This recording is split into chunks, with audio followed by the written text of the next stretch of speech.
Hello Internet Peopleoids, Darkly Dave here. This is the first video in what may become a series about psychological themes and is to do with the trolley problem. The trolley problem is a series of empathy tests which are designed to test how you respond to life-threatening stimuli as both a casual observer and an active participant. These tests were originally ideas put forward by the philosopher Philippa Foot to see how people would react to life-threatening circumstance.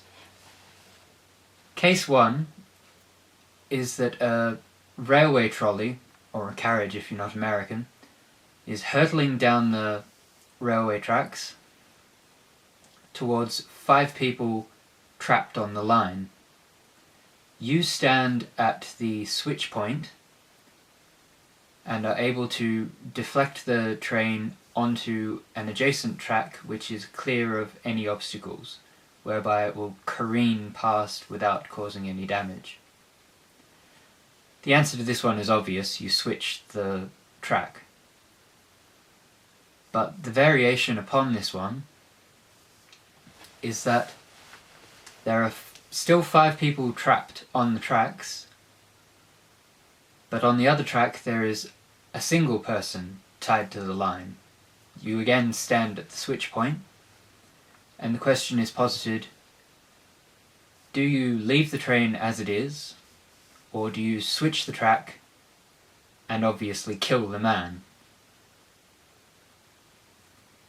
I'll give you a second to think about that one.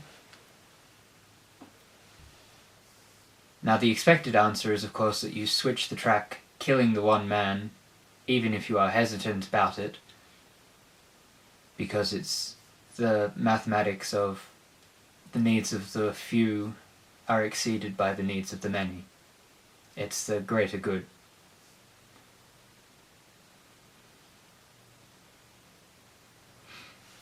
Now, in a variation upon this, posited by another philosopher, Judith Jarvis Thomson, instead of standing at the switch point, you stand at an overpass bridge, and immediately next to you is a man of sufficient mass to stop the train. You have the option to throw him over and stop the train, saving 5 people tied to the track. Do you do it?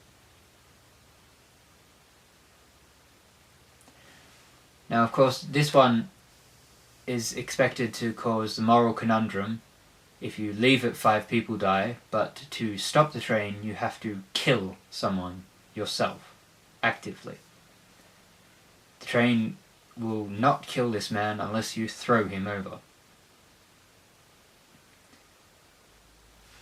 Now, personally, despite the fact that you're expected to answer this, no, of course you won't kill the man, it's murder, and 90% of people will answer that way, roughly.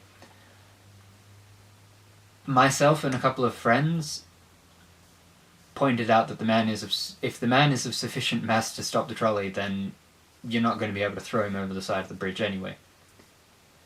And rather unfortunately for my empathy scores, I actually said I would throw him over it if I were inclined to save the 5 people on the tracks. If I knew someone down there, I'd throw him over in a heartbeat, which isn't the right thing to say, but there you have it. These tests are also a good way of showing the concepts of hot and cold empathy. Hot empathy being the concept we immediately think of when we think of the word empathy, which is an emotional response in regards to someone else's emotions, be that human or animal. A cold empathy response is the more predatory concept of being able to calculate how someone is going to behave based on previous observation. If you hit a man with a hammer, he will shout. That sort of thing. And it's generally frowned upon to have little hot empathy and only the cold empathy. It's a common trait attributed to psychopaths, but also those with lower empathy scores.